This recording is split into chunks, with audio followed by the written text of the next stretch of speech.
तो last class में मैंने आपको सिखाया कि लैब लेवल पर सारा कुछ तैयार हो गया, प्रोटोकॉल तैयार हो गया, ठीक है। सपोज दैट आपने कोई भी एक ऐसा डिजायर्ड जीन उठाया था जिसको किसी पर्टिकुलर होस्ट सेल में ट्रांसफर करना था। आपका पर्पस क्या था, मुझे बताना जरा, क्या पर्पस था आपका? डिजायर्ड प्रोडक्ट हाँ, ऑब्टेन आपका करना। पर्पस ये था कि ऐसा प्रोडक्ट लेना जो ह्यूमन वेलफेयर के लिए यूजफुल हो। आपका यही पर्पस था। ओके, अब आपने क्या करना है?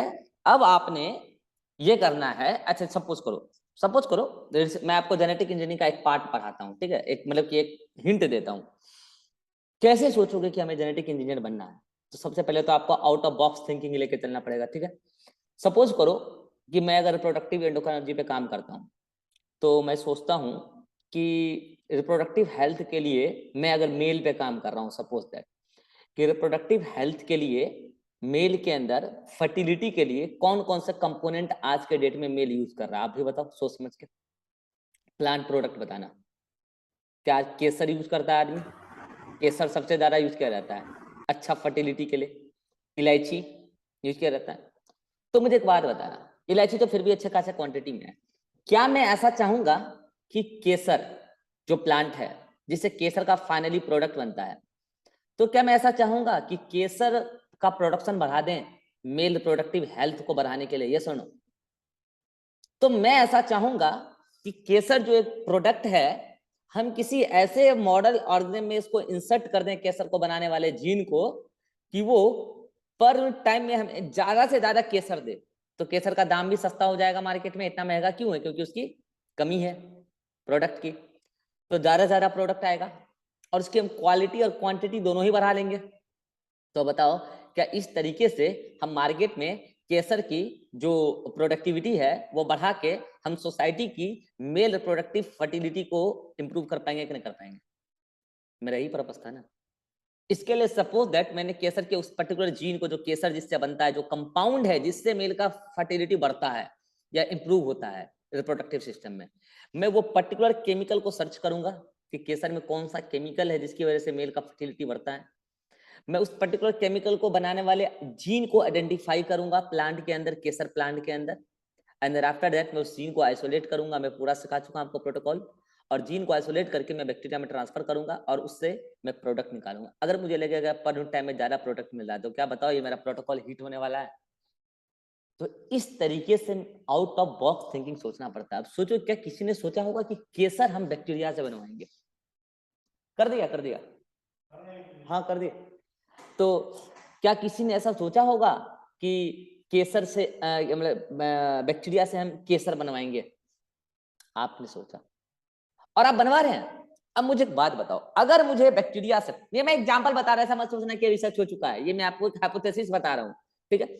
अगर मान लो सपोज दैट कि आपने जिस बैक्टीरिया में जीन ट्रांसफर किया, पूरा प्रोटोकॉल आपने तैयार किया, सेटअप तैयार किया, ठीक है, और आपको सक्सेसफुली लैब लेवल पे टेस्ट ट्यूब में जो आपने काम किया है सब कुछ सही चल रहा है, तो मुझे एक बात बताओ, बैक्टीरिया वो केसर का कोई प्रोडक्ट है बना रहा है, सपोज दैट वो प्रोटीनेशियस प्रोडक्ट है, सपोज मैंने बोला, ठीक है, तो बताओ बैक्टीरिया के लिए उस केसर उसको काम का है? नहीं। अरे भैया, बैक्टीरिया का तो जीने नहीं था, पहली बात आपने उसमें ट्रांसफर कर दिया फालतू में। बैक्टीरिया का तो जीने नहीं था, आपने उसमें ट्रांसफर कर दिया है। तो बैक्टीरिया उसको एज ए एक्सक्रीटरी प्रोडक्ट मान कर रिलीज कर देगा अपने बॉडी से बाहर, यस और नो? हाँ। यस। और कल्चर सिस्टम में रहेगा। जैसे सपोज दैट कि ये कल्चर प्लेट है, आपको कल मैंने सिखाया था मास्टर प्लेट, ये कल्चर प्लेट है, इसमें बैक्टीरिया ग्रो कर रहे हैं। अब ये बैक्टीरिया अपने बॉडी में नहीं रखेगा, वो बाहर रिलीज कर देगा जो भी प्रोडक्ट बनाया, रिकम्बिनेंट प्रोडक्ट। मोस्टली ये रिकम्बिनेंट प्रोडक्ट जो है ये प्रोटीन ही होता है, मोस्टली रिकम्बिनेंट प्रोटीन ही होता है मोस्टली प्रोडक्ट। अब मुझे एक बार बताओ, इसने रिलीज तो कर दिया, लेकिन क्या आप डायरेक्ट क्या करोगे, मुट्ठी से जाके उठा के इसको खा लोगे? ऐसे थोड़ी होता है, प्यूरिफाई करोगे ना। तो अभी ये कल्चर सिस्टम है, उसको प्यूरिफाई करोगे ना। तो सुना ध्यान से, पहले बताओ यहां तक का सारा प्रोसीजर क्लियर है कि आपने लैब में सब कुछ तैयार कर लिया? तो इस यहां तक का काम किसने किया बताओ? रिसर्चर ने, साइंटिस्ट ने। और उसने एक इन्वेंशन किया, एक तरीके से एक नया प्रोटोकॉल तैयार किया। अब क्या होगा, यहां के बाद जो भी काम होता है अब होगा, उसको मैन्युफैक्चरिंग यूनिट में लेके जाएंगे हम। अभी तक जो भी आपने काम किया लैब लेवल पर काम किया, तो सुना ध्यान से, जब भी हमें कोई भी प्रोडक्ट लेना होता है लार्ज स्केल में, लार्ज स्केल बोल रहा हूं मैं, तो पहले उसका प्रोटोकॉल हम लैब में डिसाइड करते हैं। जैसे सपोज दैट कि ये फोन है, ये जो भी मॉडल का फोन है, ओप्पो ए जो भी है, आगे एबीसीडी जो भी है, इस फोन को तैयार करने के लिए किसी न किसी रिसर्चर ने जो फिजिक्स से रिलेटेड, जो कंप्यूटेशनल बायोलॉजी से रिलेटेड, सॉरी कंप्यूटेशनल सब्जेक्ट से रिलेटेड होंगे, उन्होंने एक प्रोटोकॉल तैयार किया होगा ना कि इसका मेगापिक्सल इतना होगा, आगे पीछे फीचर, प्रोसेसर, सेंसर, जो भी एक प्रोटोकॉल तैयार हुआ होगा और वो बिल्कुल सबसे यूनिक होगा। तब इस मॉडल का नाम जो भी है, ओप्पो A52 जो भी है, वो अलग नाम दिया है। तो उसको लैब लेवल पे तैयार किया है फिजिक्स के लैब में। ओके, उसके बाद क्या हुआ, ये फोन चला के देखा, एक फोन बना के तैयार किया और चला के देखा, सब कुछ सही चला। ओके, अब क्या किया, सही चला, उसके बाद कल से बस हो गया, ओप्पो का इंडस्ट्री खोल दिए, या फिर ओप्पो के इंडस्ट्री में जाके बोल दिए चलो ऐसा 1 करोड़ फोन बना लो, बिक जाएगा, ये करेंगे? नहीं। तो काम स्टेप में होता है। अगर मैंने लैब लेवल पे कोई काम कर लिया और मुझे सफलता मिल गई, तो क्या मैंने वहां पे सब कुछ डिसाइड किया था कि इस ओप्पो के लिए चार्जर किस सिम का, मतलब कितने का आएगा, सी टाइप आएगा, कौन सा आएगा, इसका स्क्रीन कितने साइज का आएगा, कैमरा कितना मेगापिक्सल का होगा, सारे पार्ट्स के बारे में हमने डिसाइड किया। कितना इलेक्ट्रिसिटी सप्लाई चाहिए इसको, कितने घंटे में डिस्चार्ज हो जाएगा, इसका साउंड सिस्टम डॉल्बी साउंड होगा, कौन सा होगा, वीडियो सिस्टम कौन सा होगा, क्वालिटी क्या होगी वीडियो की, क्या मैंने एवरीथिंग डिसाइड किया होगा? लैब लेवल में डिसाइड किया है सब कुछ, साइंटिस्ट ने, फिजिक्स के साइंटिस्ट ने। एंड आफ्टर दैट इसका 1 करोड़ मॉलिक्यूल एक बार में नहीं बना लेंगे, 1 करोड़ सैंपल नहीं बना लेंगे, थोड़ा सा बढ़ाएंगे। तो अभी तक लैब लेवल पे आपने क्या किया, अब बायोलॉजी की बात करें, आपने लैब लेवल पे क्या किया, आपने ये जो कुछ भी किया आपने, अब इसको आपने जो कुछ भी है टेस्ट ट्यूब में ले गए आप, और टेस्ट ट्यूब में इस बैक्टीरिया को ग्रो कराए, क्योंकि आपको पता चल गया ना सब कुछ। अब आप टेस्ट ट्यूब में उस बैक्टीरिया को क्या कर रहे हैं, ग्रो करा रहे हैं, और टेस्ट ट्यूब में बैक्टीरिया के ग्रो करने का आपको प्रोटीन भी दे रहा है, रिकमेंडेड प्रोटीन जो आपको चाहिए, ठीक है। तो क्या आपने लैब लेवल पर temperature, pH, O2 availability, nutrient availability and फलाना निकाना सब कुछ डिसाइड कर दिया होगा इस बैक्टीरिया के लिए? यस और नो? कल्चर मीडियम में सब कुछ लैब लेवल पे डिसाइड हो गया है, क्या चाहिए नहीं चाहिए सब कुछ। इवन जीन ट्रांसफर टेक्निक जो पूरा का पूरा प्रोसीजर, पूरा प्रोटोकॉल आपने तैयार कर दिया है ऑन पेपर। ओके, अब क्या करेंगे, अब इसको भेजेंगे मिनी इंडस्ट्रीज लेवल पे। मिनी इंडस्ट्री क्या होता है? मिनी इंडस्ट्री बहुत बड़ा इंडस्ट्री नहीं होता, सुना, मिनी इंडस्ट्री एक्चुअल में अलग से कोई यूनिट नहीं होता है, मैन्युफैक्चरिंग यूनिट नहीं होता है। जो बड़े इंडस्ट्री होते हैं ना, उसी के अंदर एक लोअर स्टेप होता है मिनी इंडस्ट्री लेवल, या फिर जो रिसर्च इंस्टीट्यूट्स होते हैं वो भी आजकल मिनी इंडस्ट्री लेवल खोलने लग गए हैं। जैसे मान लो यूनिवर्सिटी बहुत बड़ी यूनिवर्सिटी ग्रो कर गई और यूनिवर्सिटी के बाद अच्छी खासी फंडिंग है, तो ये मिनी इंडस्ट्री लेवल भी खोल सकती है, बिजनेस भी कर सकती है। जैसे मैंने केसर के बारे में बताया, पर्टिकुलर प्रोडक्ट ये बना के सेंट्रल यूनिवर्सिटी ऑफ पंजाब अपने नाम से बेच सकती है विदाउट सॉरी विथ एफिलिएशन। एक एग्जांपल मैं सपोज बता रहा हूँ, हालांकि गवर्नमेंटल एजेंसी है तो नहीं बेच सकती है, इस पे बहुत सारे रिस्ट्रिक्शन है। अगर ये प्राइवेट इंस्टीट्यूट से तो बेच सकती है बिल्कुल। तो इस तरीके से रिसर्च लैब के बाद आप जब जाएंगे नेक्स्ट लेवल पे, तो हम वहां क्या करेंगे, अभी आपने एक फोन बनाया था ना, तो अब आप वहां पे लगभग 1000 फोन बनाएंगे, ना कि 1 करोड़। 1000 फोन बना के आप लोगों तक लेके जाएंगे और लोगों को बोलेंगे भाई मैंने ये फोन बनाया है, इसको देख लो, आपको पसंद आए तो बोलो। तो मुझे एक बात बताओ, क्या इस लेवल, तो पहले सबसे पहले आप लैब लेवल का बात बताओ, क्या आपको लैब लेवल का काम समझ में आ गया? फिर मैं आगे बढ़ूंगा।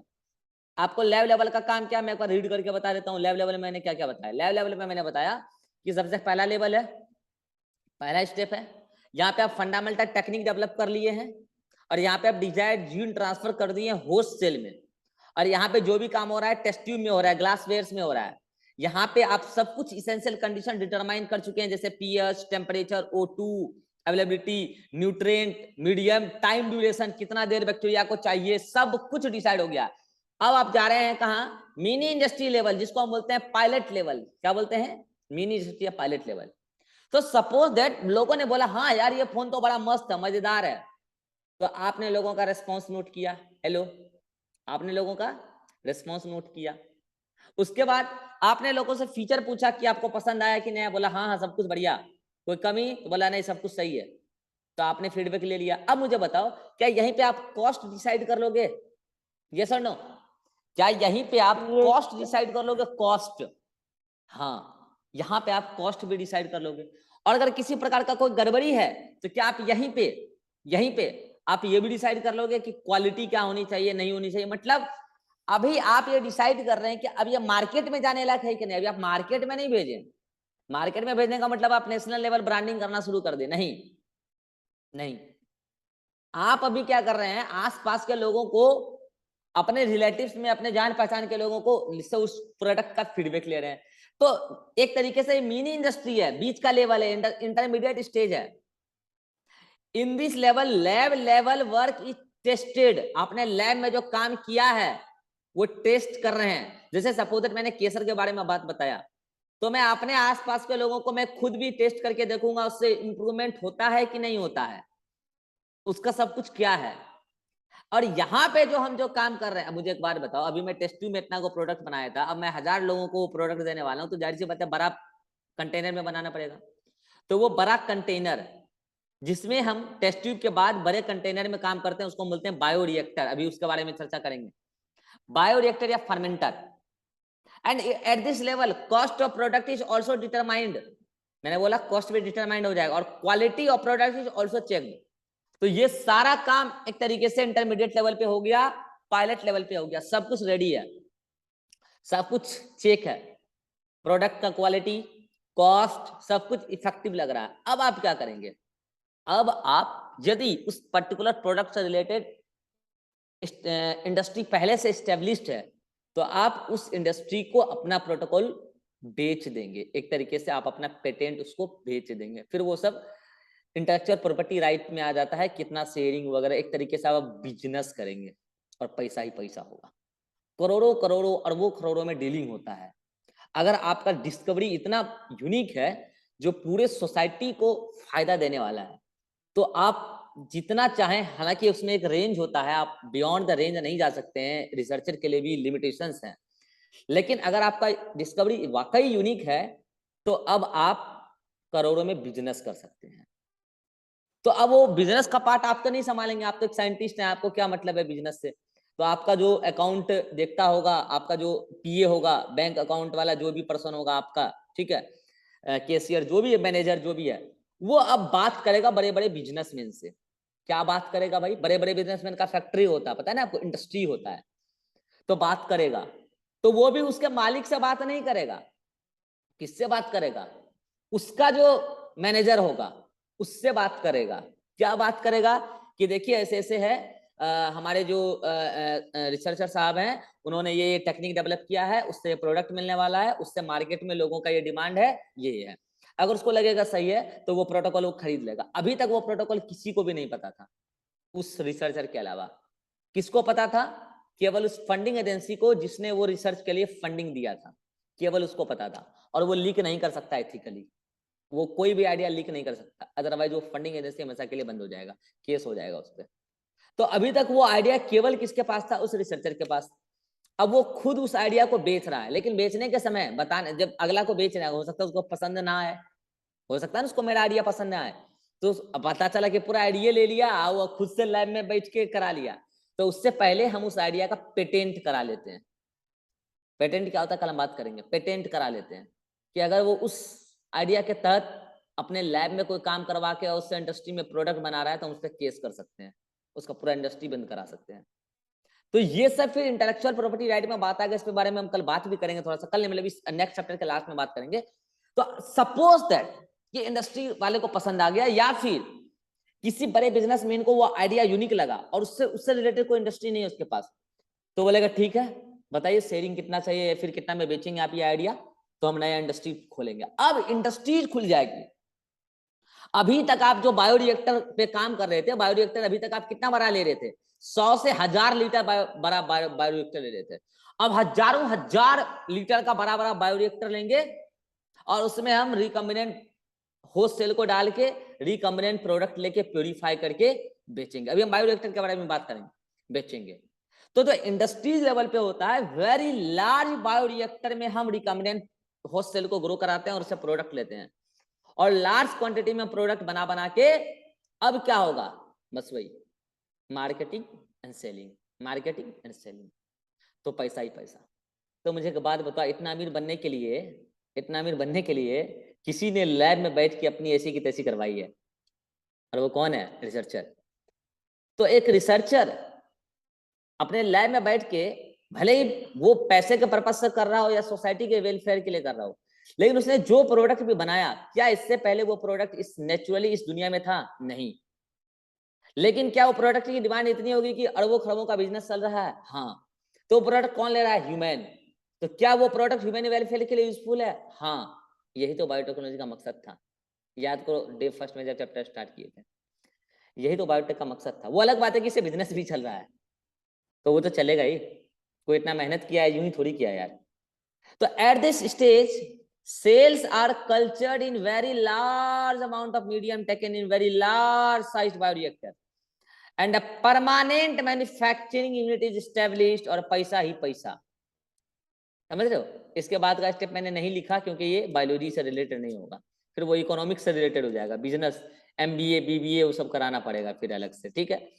तो इसके आगे रिसर्चर का पार्ट होता भी नहीं है। सपोज दैट आपने कोई इन्वेंशन किया, बायोलॉजिस्ट है, आप एक रिसर्चर है, तो आप यहाँ तक का काम करते हैं, आपको इतना समझ में आ जाता है कि प्रोडक्ट बड़ा यूजफुल है, इसके आगे का आपको कुछ नहीं आता है, इसके आगे आपका मैनेजर समझेगा, वो आपको बताएगा हाँ सर इतना फायदा होगा, इतना करोड़ में बिक रहा है, इतना लाख में घाटा लग गया है, जो भी है वो आपको बताएगा, इसके आगे का आपको कोई आइडिया नहीं है, ठीक है, अगर आप बायोलॉजी हैं, ठीक है, बायोलॉजी से, ठीक है।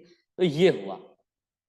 अब मैं बार बार आपसे बात कर रहा हूं बायोरिएक्टर, बायोरिएक्टर ये क्या होता है, एक बार हम बात कर रहे हैं। तो बायोरिएक्टर कुछ नहीं होता भाई, बड़े बड़े टैंक होते हैं। अगर आपने, आपको मैं दिखाऊंगा अभी सही, बायोरिएक्टर बड़े बड़े टैंक होते हैं। अगर आप किसी भी इंडस्ट्रीज वगैरह में जाएंगे तो आपको वहां दिखेंगे बड़े बड़े टैंक, मिल्क विल्क के इंडस्ट्री में जाएंगे यहाँ, या फिर कहीं भी जेनेटिक इंजीनियर बेस्ट इंडस्ट्रीज वगैरह में जाएंगे, आपको वहां पे बड़े बड़े बायोरिएक्टर दिखेंगे। उसकी कैपेसिटी 100 से 1000 लीटर होती है। अब उससे भी बड़े बड़े बायोरिएक्टर आते हैं, इसलिए मैंने लिख दिया मोर, उससे भी बड़े बड़े बायोरिएक्टर आते हैं, 100 से 1000 लीटर और मोर, उससे बड़े बड़े कैपेसिटी वाले टैंक होते हैं, मेटालिक टैंक होते हैं, मेटल से बने होते हैं कंटेनर। लेकिन वो टैंक ऐसा ड्राम जैसा नहीं होता, जैसा आपके घर में ड्राम है टैंक, वैसा नहीं होता है। वो बहुत साइंटिफिक वे में बनाया जाता है, और उसको भी बनाता है साइंटिस्ट। साइंटिस्ट में अलग अलग वैरायटी है। जो मटेरियल साइंटिस्ट है, जो मटेरियल बनाते हैं रिसर्च के लिए या रिसर्च एप्लीकेशंस के लिए, तो मटेरियल साइंटिस्ट बड़े बड़े बायोरिएक्टर बना बना के बेचते हैं।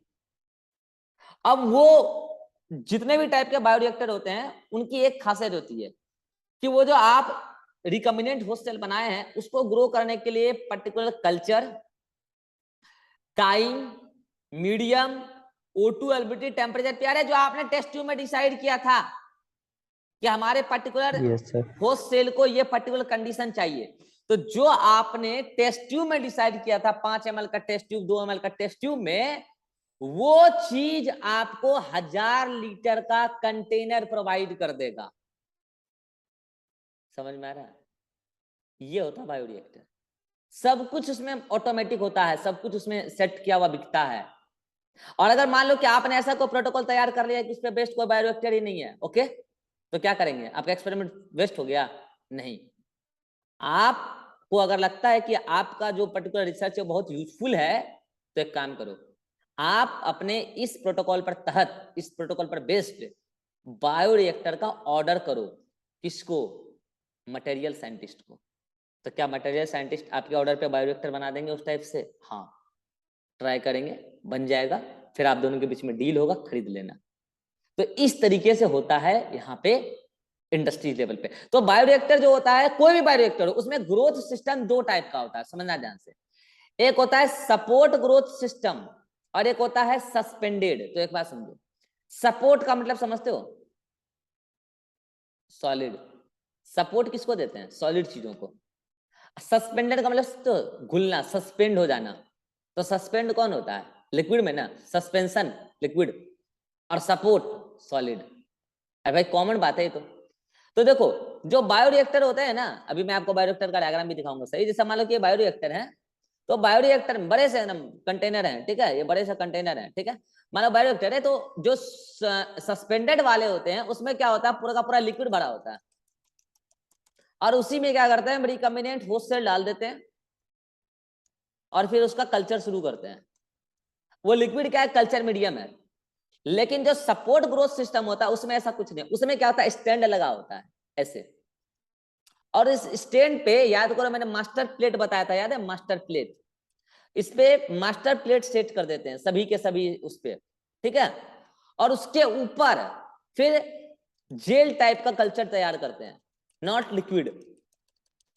और उसको अब मुझे बताओ आपको कहां पे सपोर्ट की जरूरत पड़ रही है, ब्लैक वाला सपोर्ट देखो कहां पे जरूरत पड़ रही है, सपोर्ट ग्रोथ सिस्टम में। और कहां पे सपोर्ट की जरूरत नहीं पड़ रही है, वहां पे आपका होस्ट सेल क्या, अच्छा यहाँ पे होस्ट सेल कहाँ है, ये है, सपोर्ट पे खड़ा है, लेकिन यहाँ पे तो होस्ट सेल क्या है, सस्पेंडेड है। तो अब आप समझ के होंगे ये सॉलिड मीडियम में होता है गुरु, और ये लिक्विड मीडियम में होता है। दूसरा मुझे एक बात बताओ, अगर ये इस टाइप से है तो इधर से जो एयर आ रहा है, इधर से जो एयर आ रहा है, क्या एयर इस बैक्टीरिया के डायरेक्ट सरफेस से कांटेक्ट में है, हाँ, सारे के सारे बैक्टीरिया एयर ले लेंगे, जो भी होस्ट सेल है एयर ले लेंगे अगर वो एरोबिक है, यस और नो।